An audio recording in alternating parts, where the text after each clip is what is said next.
good, YouTube? Quinn Wade on this beautiful Saturday. We in November. It's a blessing to be able to make it to November. Hopefully, we can make it to another year. But let's worry about today right now. And the Bucks ended up losing the game to the Sacramento Kings. And this was a tough one because the Bucks was really putting a beating on the Kings, especially in that first half. And the Kings came all the way back, and both teams made runs. Both teams sustained the lead in the third and the fourth quarters.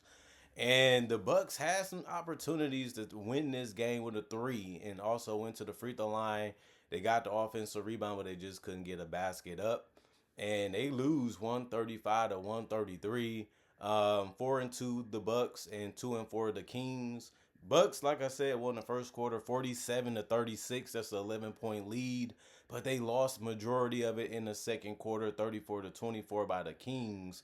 And then the Kings also won the third quarter 38 to 31, and the fourth quarter was won by the Bucks 31 to 27. The lead looks very misleading because the Bucks got off to a huge start in that first quarter, even before the end of it, and they just couldn't stop the Kings in some instances, and they just couldn't play the same defense that they played in the first couple minutes. And that was the reason why they lost this game, was the Kings were just getting what they wanted all the time, and it ended up working out for them. And they shot 51% from the field, and that's perfect example of how to beat the Bucks. Because if you're that hot and you're respectable from three, and you're real good from the free throw line, and got there a lot of times too. To be exact, it was 40 times they got to the free throw line. That's just way too many. But they still had the opportunity to win this game and come out with the victory, but it just wasn't meant to be. It just didn't happen. Demonis Sabonis, 37 minutes, 24 points, 13 rebounds, a double-double. Five of them was offensive. He also had 6 assists, one of the best passing big men in the league.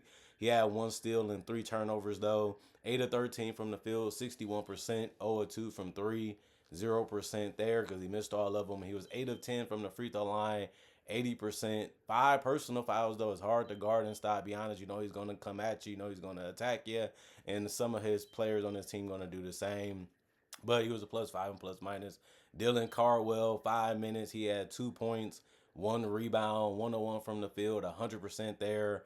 And he didn't attempt any threes or any free throws, but he was up. He had 1 personal foul and was a -12 and plus minus. And then DeMar DeRozan was a big reason why they was able to win this game. He was huge for them. 41 minutes, which was the most on the team today. 29 points, 4 rebounds, 3 assists, 2 turnovers only. But he was 10 of 19 from the field. That's 52%. That just can't happen. He did miss his only three, but he went 90% from the free throw line, 9 of 10 there. 2 personal fouls and a +4 and plus minus. Just like Giannis, you know what he's trying to do. You know the moves he's going to try to get done to you. And at the end of the day, you still can't stop it. And if you try to, you still be undisciplined defensively to even send him to the free throw line, and he's money there too. Dennis Schroeder, 37 minutes, 24 points, 7 assists, 5 rebounds, 2 steals. He actually had 3 turnovers also. 8 of 13 from the field, and he shot 61%. And he also was 3 of 5 from three and hit some big ones in this game. 60% there. And he made all his free throws, 5 of 5. He had 1 personal foul. Just a really, really strong performance from Shooter when they needed it. They could have been 1-5 if they lost this game, but this game turns them to 2-4, so you ain't gonna be that mad about that. And then 39 minutes from Zach LaVine, 31 points, 4 rebounds, 2 assists, and a steal. He went 8 of 17 from the field, 47%, 6 of 13 from three, 46%. His 3-point shooting helped him stay in the game and get back in it. But he also went 9 of 10 too, 90% from the free throw line, 2 personal fouls, and was a -4 and plus minus. He is really good. Zach LaVine is a special shooting guard, and that jump shot is really tough to guard because you don't really want him to shoot it, but you have to concede something to him because he can get to the rim, he can get to the free throw line too, and if he's going to step back and take a tough three, that's the shot that you want him to take until he's good at that too. Drew Eubanks has played his role. 11 minutes for him, 10 points, 1 board, 1 assist. He shot 5 of 6 from the field because all his shots was near the rim.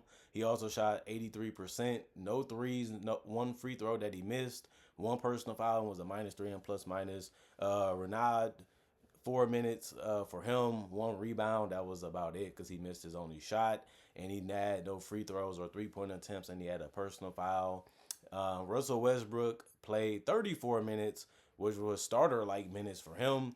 He had 12 points. He helped control the tempo of the game for the Kings, and he finished with a double double because he had 10 assists. He also had 5 rebounds, and 3 of them was offensive. But he only had one turnover, and that's something you're happy to see. The problem was he went 4 of 14 from the field, 28%, and missed every single three that he took. He was 0 of 5 there, but I like the fact that he did go 4 of 4, 100% from the free throw line. And another bad thing was the 5 personal fouls. That's too many, but he was a plus 14 and plus minus. Keon Ellis, 16 minutes, 3 points, one rebound, one assist, 2 steals, 1 or 2 from the field, 50% there, 1 or 2 from three, 50%, and one personal foul, -2 and plus minus. Nee Clifford, 16 minutes, 3 rebounds, no points, but he did have one block and was 0-1 from the field. No threes or free throws, 2 personal fouls, and was a plus 8 and plus minus. 38 rebounds, 30 assists, 8 steals, 1 block, 9 turnovers, 45 87. Like I said, 51 from the field, 10 of 28, 35% from three. You would take that, and 35 from 40, like I said before, 87% from the free throw line, and 21 personal fouls. And the Bucks, they was up, and it looked like they was gonna walk away with this one. You look at it, if they get a lead that big, they guard their players, make things tough, rebound the basketball, and then have Giannis close it out. You would think that'd be a winning formula, but it didn't happen that way. 32 minutes, Giannis had 26 points, 11 rebounds, so a really good performance for him. But they held him under 30, so you got to be happy about that. 4 of them was offensive. He did have 8 assists, 1 steal in a block, 2 in a turnover. He was 8 of 13 from the field, 61% there.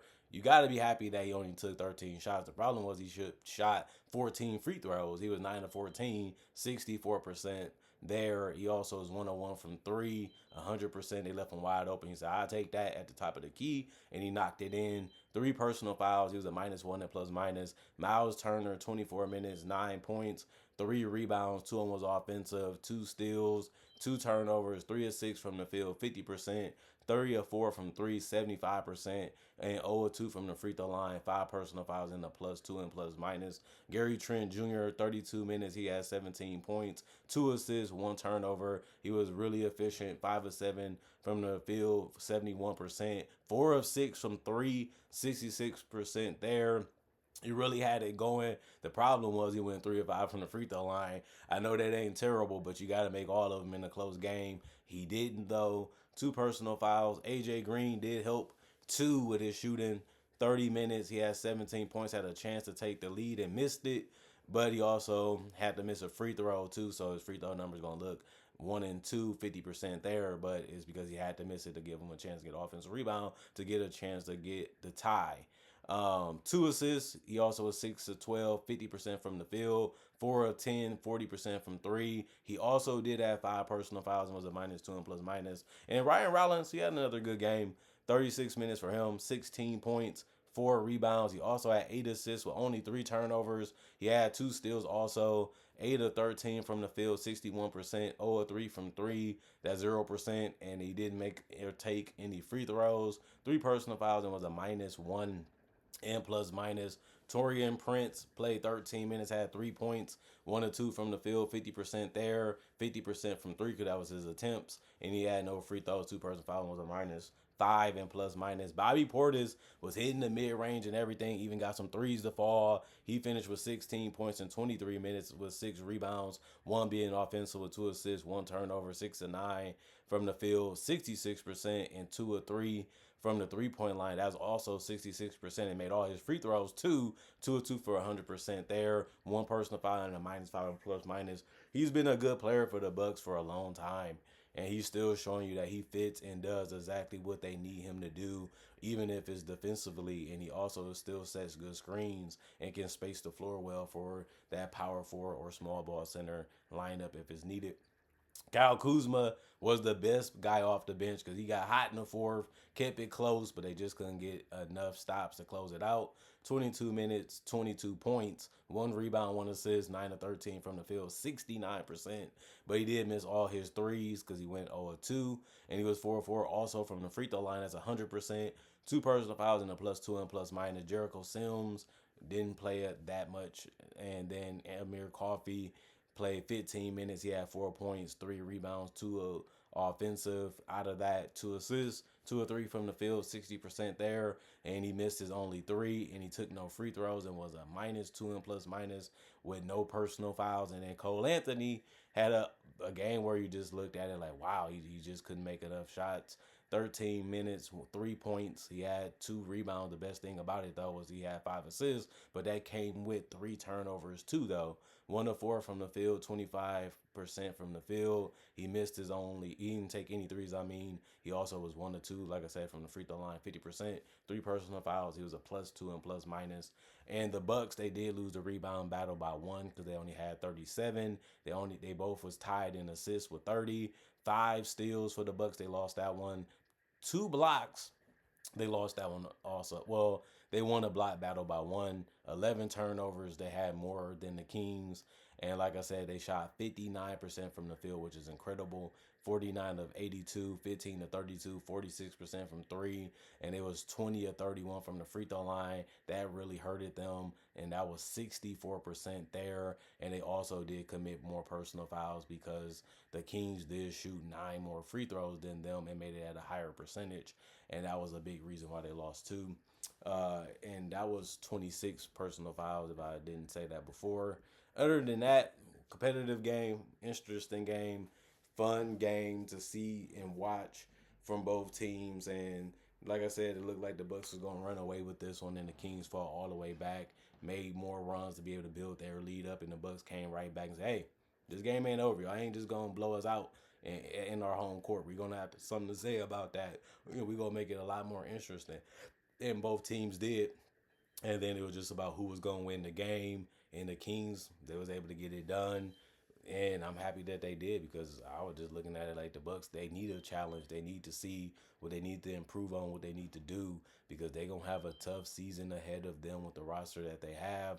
But at least they showing resiliency and at least they showing fight and at least they showing that their defense need to be improved a whole lot too because that was one of the big reasons they lost this game was miscommunications. Not only that, just not being active enough. They just standing around or expecting guys to just take a shot and not make it. It's just lazy, here and there too. And then it's sad when you have to step it up and because you know you about to win or you know you about to lose. You shouldn't have to feel that way. You should be playing consistent through the entire game.